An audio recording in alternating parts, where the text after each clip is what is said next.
Hi, I'm Laura. Hey, I'm Stefan, and you're listening to Attributed, a podcast library by Dreamdata. The purpose of it is to store and share all the knowledge that we have gathered across Dreamdata employees through our LinkedIn Lives, podcasts, and webinars. The typical topics you'll find here can be stuff like marketing, Sales, B2B ads, operations, social selling maybe. I'm super excited today to welcome Robin, who's the VP of Revenue Marketing, as I recall it, at G2. And I think if you've been following us people at Dreamdata, it's quite clear that we're pretty big G2 fans. I think we've dipped our toes in different tactics, how to use G2 and the data that G2 provides. Some has worked, some has not worked. And I'm going to share my failures with Robin here today, and she can maybe consult me with what went wrong in this case. But it's basically just thought of as a very practical session about how marketers can act on G2 data and the intent data provided. But before all of this, Robin, maybe you can just explain people a little bit about your background and what you're doing today at G2. Yeah, thanks, Stefan. I'm Robin. Thank you so much for inviting me to chat. I'm the VP of Revenue Marketing at G2, like you mentioned. I'm based in Brooklyn, New York, with my husband and two little kids who are kind of rad. And yeah, I guess I joined G2 as a big fan and power user, kind of like you are at Dreamdata. Yeah. I really worked that every piece of G2 that I could in my last role with a SaaS company called Better Cloud. So yeah, I joined not really looking for a job, but because it was G2 and I was such a fan and I really believe in all of G2's marketing solutions. So I joined, and I'm leading the team that has responsibility for demand generation, digital marketing operations and analytics, and pretty much, all the levers that we have to kind of generate quality pipeline and revenue for the business, not only for new business, but for expansion as well. And, it's funny because having joined as someone very familiar with G2, I kind of assumed that all B2B like tech marketers know about G2 and buyer intent. But now that I'm here, and I've been here for about a year and 10 months or something, I'm learning that most people still really do think of G2 as a review platform where you come and you list your product or your service and start generating reviews. But really, it's the kind of buyer intent that can be so powerful in helping you really move the needle as far as some of your demand strategy goes. Yeah, and but maybe Robin, maybe you can just go a little bit deeper into kind of this distinction between just for people to really understand what's the difference. I think I also we just started collecting reviews on G2 because it makes sense to build social proof from happy customers. And it was only later that we started thinking about, should we actually try to look at what it is that they sell? So maybe you can describe what is actually the product per se that you can buy from G2 besides the review platform. Yeah, maybe I'll take a step back and explain kind of my own experience as a customer previously. I joined a company called Better Cloud, running their growth marketing team. And I remember one of the first things I did was I Googled, SaaS management platforms, things that were in our space, just to see what comes up. And the first organic search result that came up was the G2 category page for SaaS management operations, platforms, whatever. And so I was like, whoa. So I clicked through and I landed on the category page and I could see some of our competitors were looking pretty good. We were not looking that great. It looked like our profile hadn't been updated in a long time. It was just kind of sad. So the first thing I did was I got access to our page on G2. I started updating the messaging, the screenshots, and then started talking with the folks at G2, and they were like, why don't you just try to get some review, campaigns off the ground? We can help you. So we started to become more intentional about that. And then as we improved our kind of position in the category with a lot of happy user reviews and things like that, and just really kind of upgrading our banner to have like an explainer video and custom calls to action and uploading our own content because we were creating a ton of content, but it was like, why isn't it being updated on our G2 page, which is in Yeah. some ways like probably getting more traffic than our website. So that was kind of the light bulb moment for me, that I really started to see G2 as a channel, and almost in a way better than our website, because our users were speaking for us, and we could upload content and all kinds of things. So from there, I was poking around in the back end, my.g2.com. So anyone on this session that has admin access to their G2 page can log in, and you can see the integration hub. And that's where I started to become very curious, like, wait a minute, we already use Marketo. What's this? We already use Salesforce. We already use Slack, at that Uberflip, these types of tools. And so I became really curious about what are these integrations and what could I be doing with them? And that's when I learned about buyer intent, which, at the highest level is G2 can show you the companies that are looking at your category on G2, or looking at your profile page, or comparing you to your competitors, which is huge. And then you can take that data and power, like Marketo lead scoring, for example, sales lofter outreach, cadences from your BDR team. You can build dashboards in Salesforce, although I'm curious about what you could build in Dream Data also. But just such rich integrations and what is intent data? It's the signals that help us understand who's in market for a solution like the one that we're selling. So it's like, these are my best bets. These are people that I want to reach. LinkedIn matched audiences. We were already spending a bunch of money on LinkedIn advertising. Now we could, automatically retarget everyone who had been looking at us on G2 or looking at our category. So it was really, really huge. It was like the light bulb moment. It was a big light bulb for sure. And it's extremely interesting. G2, when does it appear in the buyer's journey? I don't know if you guys have data on it, or in your opinion. Yeah. When is it, when they start making a list of vendors, or is it when they have to choose between 2 or 3 vendors, or when is it that people look at G2? So because we are G2 and we have, hundreds of thousands of products listed on G2 and services, and because we have thousands of categories, you can imagine the amount of data that we have. It's pretty insane. And we do see over 6.5 million visits to G2 per month worldwide. That's per month, not per year. So it's a lot. So we do have tons of data, but I like to remind people that we're also just kind of humans. And if you think about your own journey, where you start like, man, we need a better, attribution solution, or I think we're ready to upgrade from HubSpot to something else, or whatever it is. If you're in IT or you're in HR looking for recruitment software, the journey usually starts with Google. You start poking around, and because G2 has so much SEO power and we rank so high, it's often those category pages that are getting a ton of traffic. And then once someone is in the category page, of course, they're going to start comparing, like, Monday to Asana, to Trello, to Rike, and reading reviews. So it's usually pretty early on in the buyer's journey. And that's why we recommend for people that are using our intent data, if it's a category view, why don't you consider serving something a little more top of funnel? If you've turned on the LinkedIn integration, for example, try serving something that's a bit more educational, thought leadership on the category. If it's someone comparing you to your competitors, like if I work on the Asana team and someone's comparing me to Monday, I would definitely want to lean in and run some ads and some campaigns that are, why Asana? How do we beat Monday, Trello, and Rike, for example?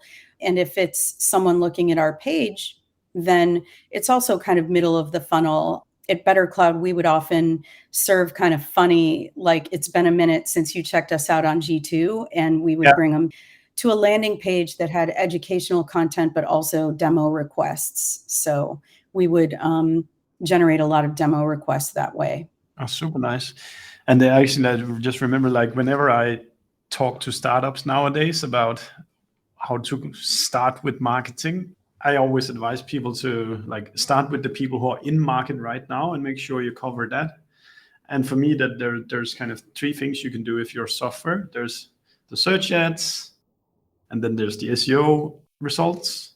Then there's app marketplaces, so HubSpot's marketplace or other places. And then the last thing is just review platforms, and particularly G2. Those things you just need to turn on, because that's where you at least can catch the people who are in market right now. And then you can worry about demand creation, demand generation later on, but make sure you appear where people are actively trying to find a vendor. Yeah, I love that. That is really like checklist of things you should just be doing automatically.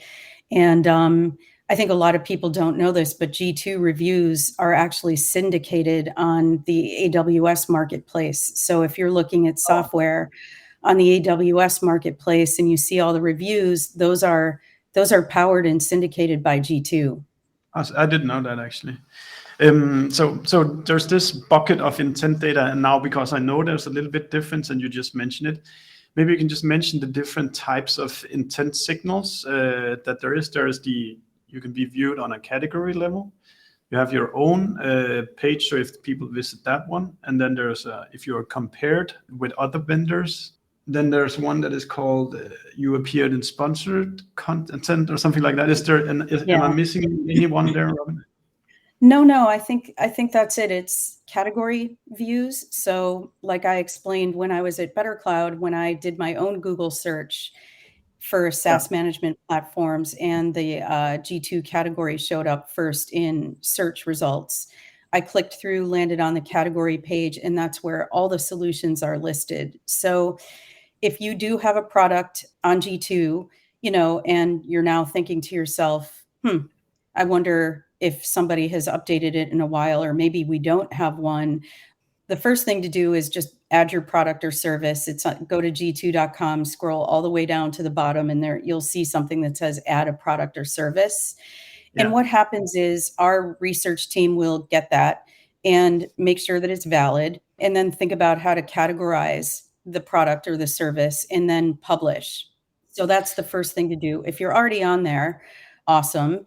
Then just make sure that things are looking good, categorized properly, because those category views get so much organic traffic. And then to answer your question, then it's views of your own page. So someone landed on Dreamdata's profile on G2, you can get those signals.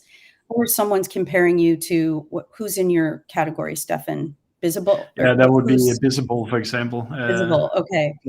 Or what used to be visible. What used to be, now part of Marketo, I guess. But I mean, if I'm Dreamdata, and I know you're great at this, I would want to be grabbing all that intent and aggressively going after people that are looking at the category, looking at visible. I think for some smaller companies and companies that are a little earlier in their journey, some people think, well, all I care about is my profile. That's all I only care about profile views. And I'm always like, no, dude, it's like the category, don't you want to market to people that are looking at the category? Don't you want to especially look at people that are comparing you to your competitors? If you focus on nothing else for let's say 6 to 9 months to a year, and you say, I really, again, using the Asana example, I really want to take down Monday and Trello,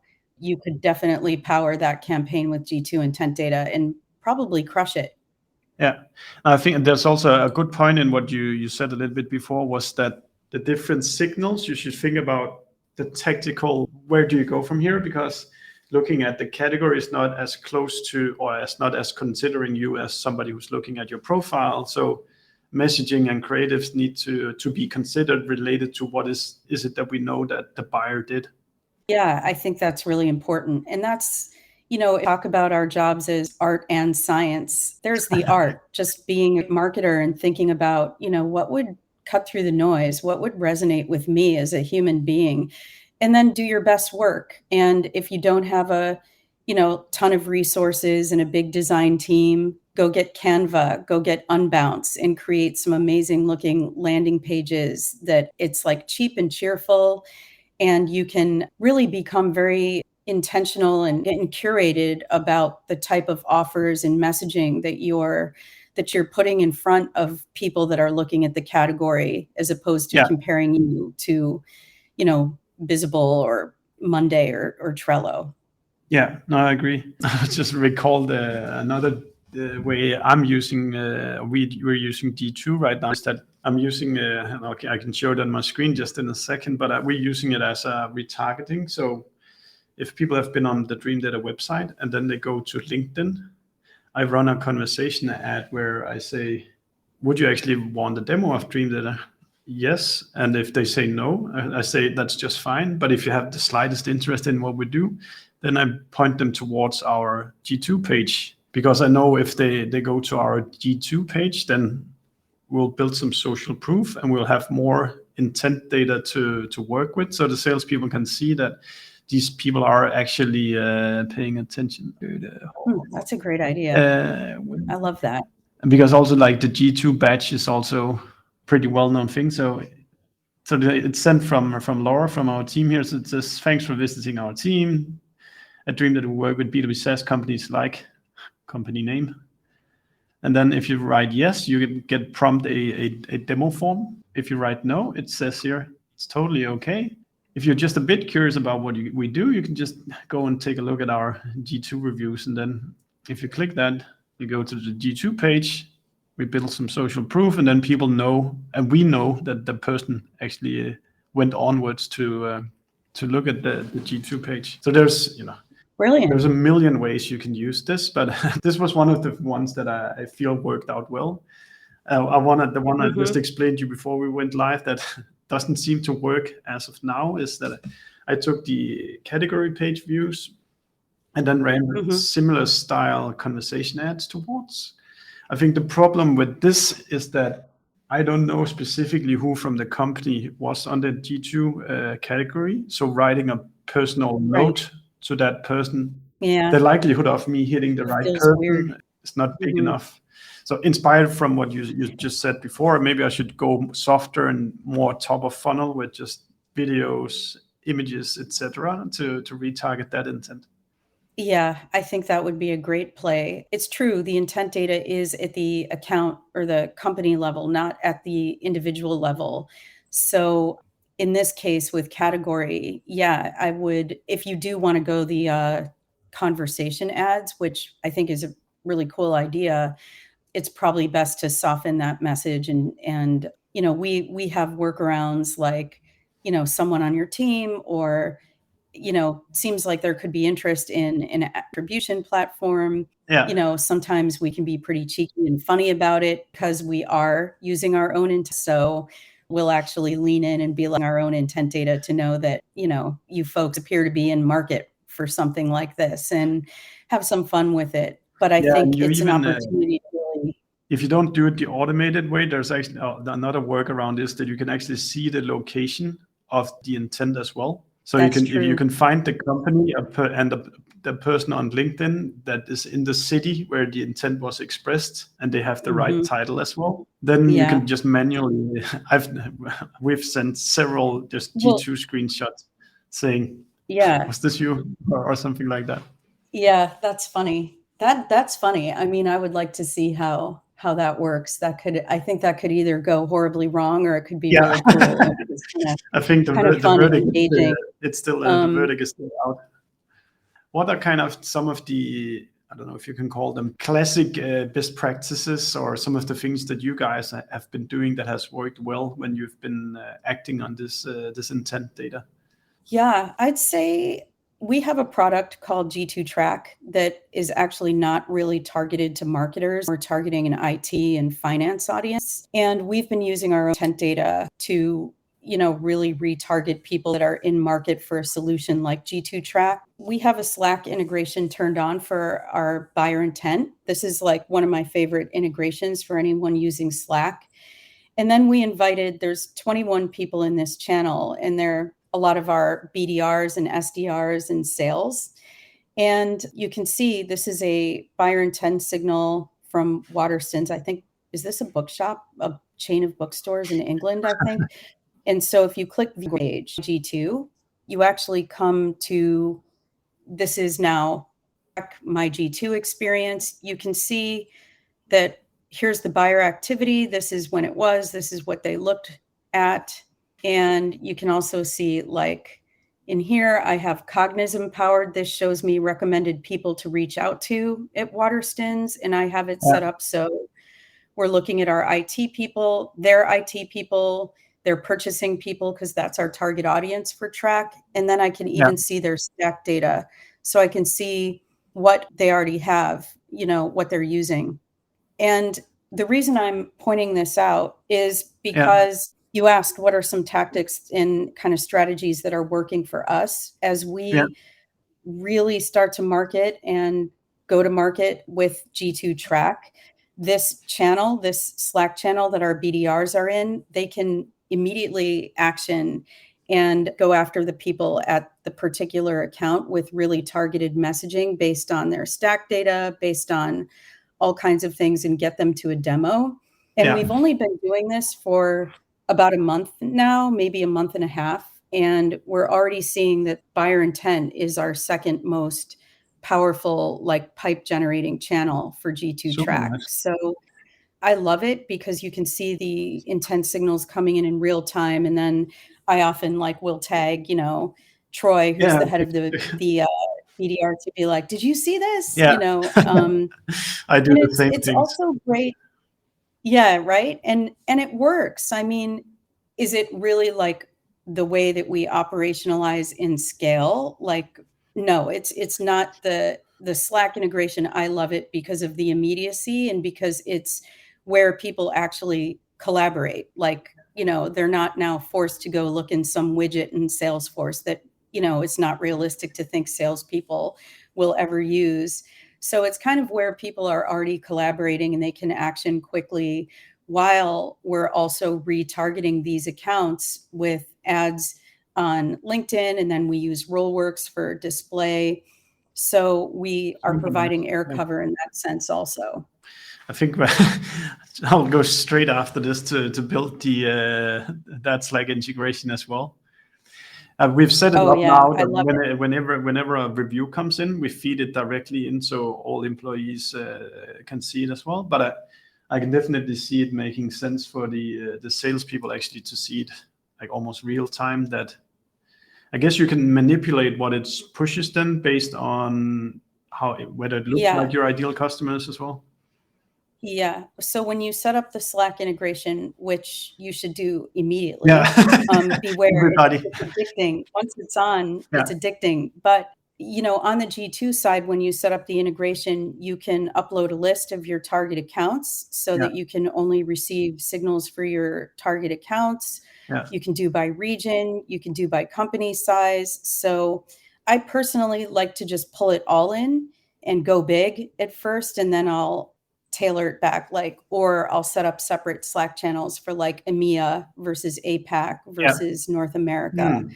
And so you do have that flexibility. And then if you're doing ABM, you can target account lists that you upload into the G2 Slack integration when you turn it on. That makes sense. Is it actually the buyers of G2? Is that mainly marketers or is it sales teams? Because it clearly appeals to both parties, but I don't know if there's one or the other that is more the typical user.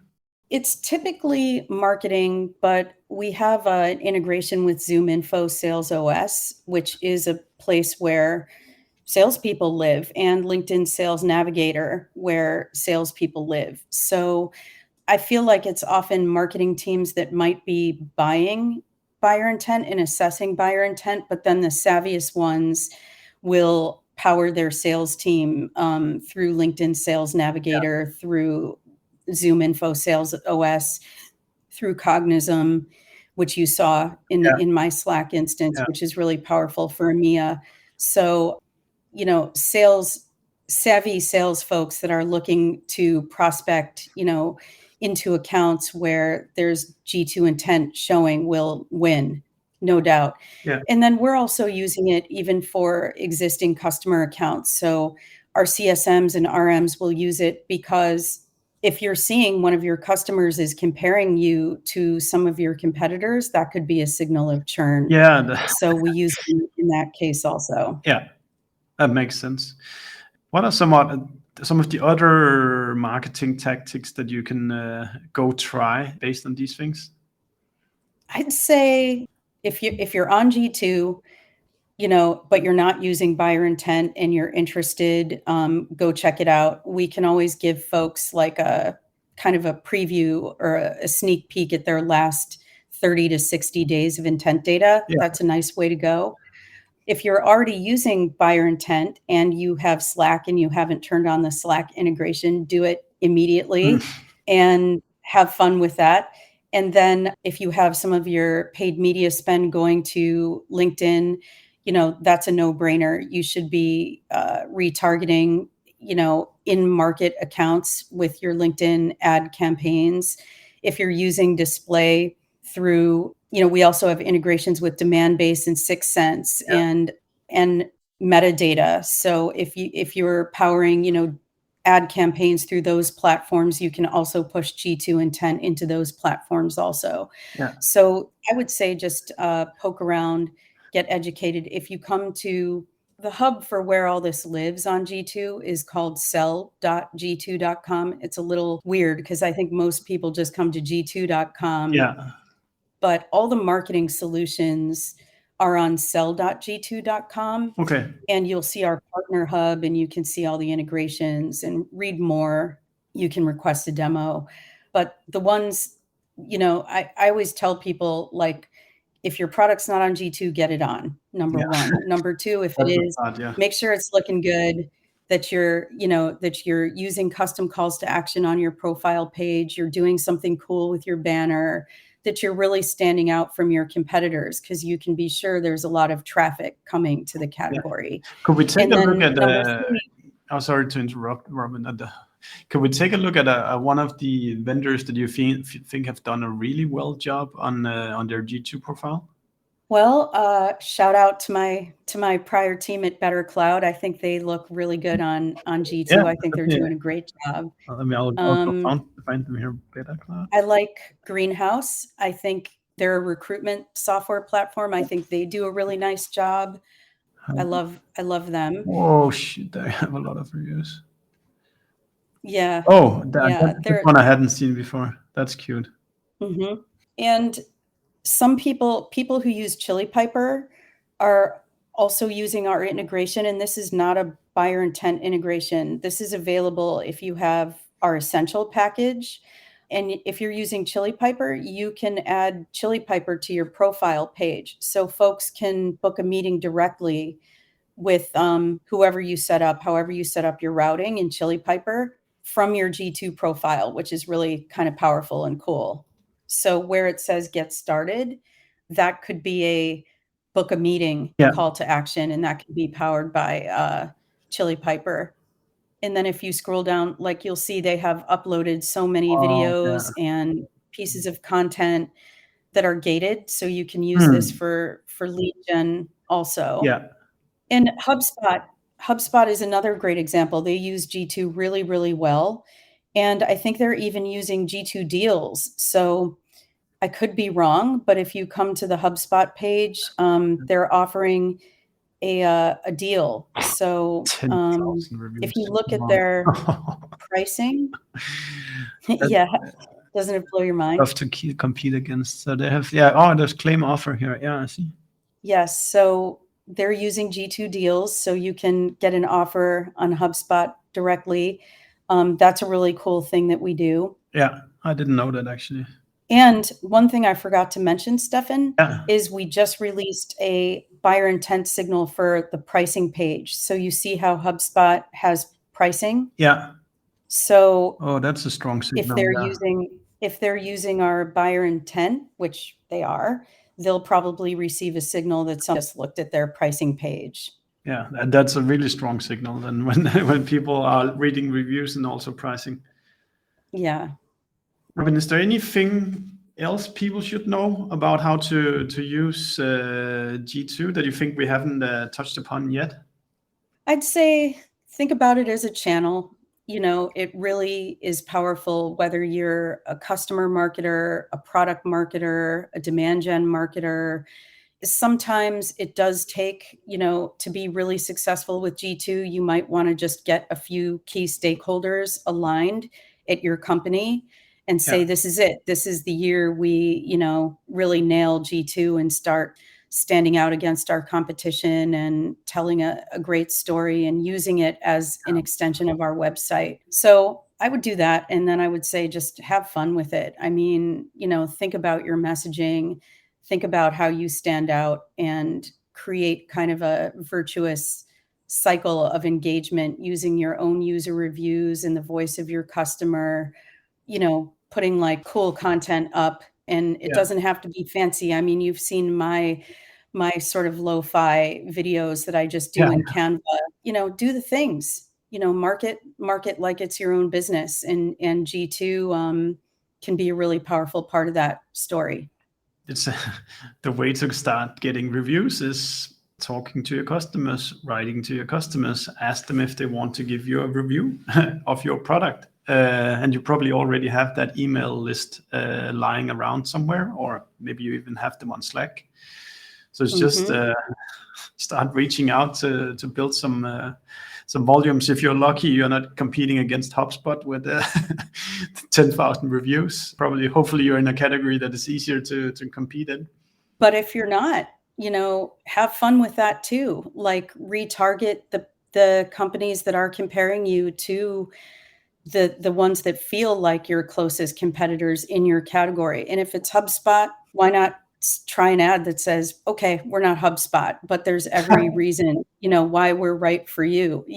I mean, think about things like that. There are some very crowded categories and it's hard, but if you're smart about how you retarget the people that are in market and you use, really fun, creative and messaging, you will move the needle. And as far as reviews, it's like you just said, talk to your customers, put it in your monthly customer newsletter. G2 can help you. If you don't have a 5-star rating, don't sweat it. Sometimes the ones that aren't look actually more authentic. And if someone says something that they don't like about your product, take the opportunity to respond on your G2 page and show that you're open and responsive. And that's a good look. That's an honorable thing to do. Is that kind of best practice to reply to reviews? That's actually something we haven't done that much. Do it. Yeah. Do it. Do it. Okay. And do it with, kindness and authenticity and helpfulness, like, let's figure out how to get you an experience that's more in line with what you hoped for, Does it impact your rank on the category, whether you review or not? I don't know if you're allowed to disclose this even. What's that? Sorry? If you reply the reviews on your G2, does that impact No. the ranking? No. Okay. No, Okay. that doesn't really impact how you rank at all. It just makes you kind of look like a better group of people. I just wanted to double check that. Yeah. I just want to show one last thing. So if you're a Dreamdata customer, you can actually extract your G2 data and put into the customer journeys that you already have inside of Dreamdata. So I just went to our demo account here. So you can get an API key from G2 where you can extract the data that you have in G2 and put into your customer journeys. So here's a map of somebody starting. This account started directly. Somebody had a meeting. Somebody had more meetings. Somebody searched on Google. But then the G2 sessions is then plotted into the rest of the timeline. And what we actually typically see is that these sessions, you can see that the session actually starts on G2 before it moves into the customer's websites. So it's quite clear that there's like vendor research. That's awesome. If we don't have a case study with you guys, we should get one. So when this was like last year, we were checking out whether we should, is it worth paying for G2? And we could actually see that the intent signals were the first touch of 4 deals. So these deals that I have marked out here was not really present. We didn't know that they started from G2 before we had access to the data. And then it typically looks something like this. They look at alternatives or G2 categories before these sessions over here there are sessions on the website. And this pattern kind of repeats amongst those deals, that it starts with some category and then some time goes by and then they show up at the doorstep later on.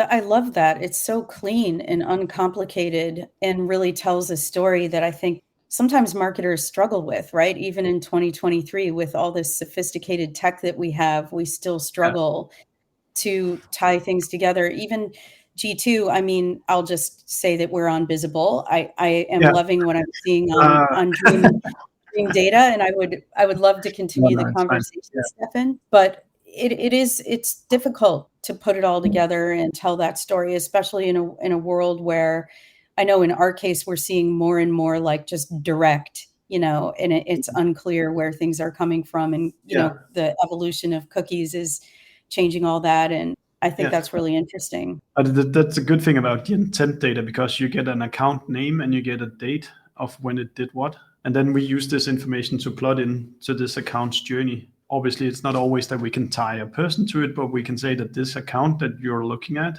also had a touch on G2, progressing down through your buyer's cycle, buyer's journey.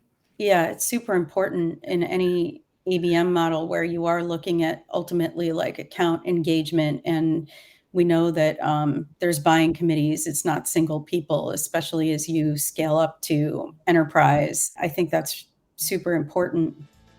We hope you like listening to us. Subscribe to our podcast and the ones that we have been guests on. And if you have any feedback for us, just do let us know. And should there be a guest that you think we should be talking to, then pitch us. We're looking forward to seeing you.